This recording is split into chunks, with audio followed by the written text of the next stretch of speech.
Hi guys, and welcome back. Today we're going to be kind of learning a little bit more about how the actual payoff is for these actual agents on the front line that actually are actually doing the actual moving of narcotics. You know, it's one thing to allow, to assist, to aid in the actual smuggling, but to actual do hands-on. We've been seeing quite a few in these past few videos, but this one here consists of an Arizona agent, pretty rural area, 53 years old, already past the 10-year mark with actual Border Patrol. So apparently,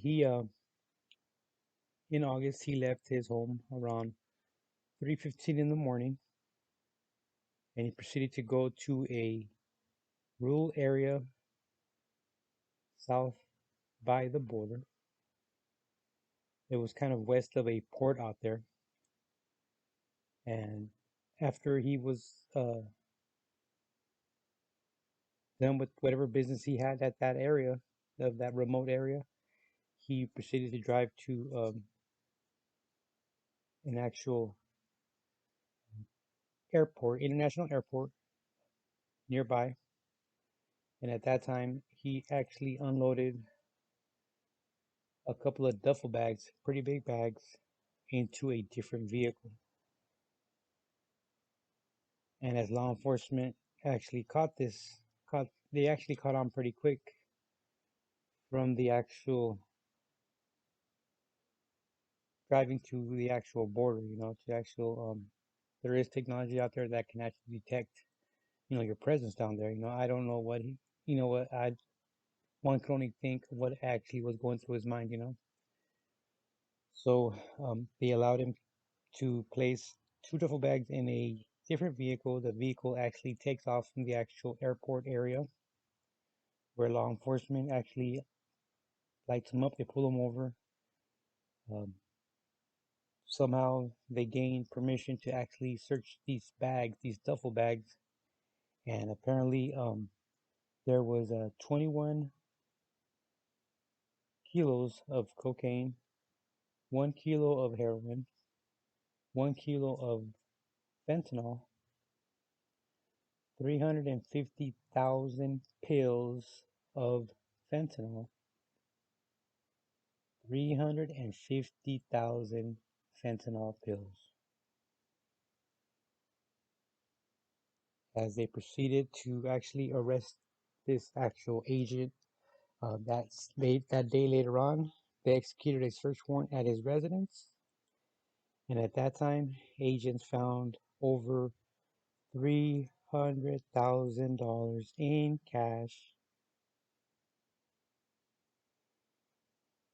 So they found this amount of money in his actual home. That money you lose, you can't really, like I already explained it, you can't justify. So that money is lost. In addition, they searched the actual vehicle, which she actually did the pickup and the drop off of them duffel bags, and they actually found $40,000 in the vehicle that he actually conducted this actual transfer of duffel bags. So that 40,000 was the actual payment for the actual job of picking up these bags and taking them to somebody at the airport. So he was getting paid 40,000 for an actual pickup and delivery of two bags. One could say that's not bad for a day's work, right? But at the end, he'll have to forfeit all that money and forfeit a few years out of his life. He was already a veteran agent, 53 years old, and this happened recently too. So he's gonna be looking at some time here pretty soon. I'll keep an eye on it, and it's a minimum of 10 years for these kind of things, and maximum is life. Life actual is the actual maximum he can actually get. along with the max of a $10 million fine if they find that he actually has that uh, in either possessions of vehicles, houses, whatever. They will get that money back. Okay, guys, don't forget to like, subscribe.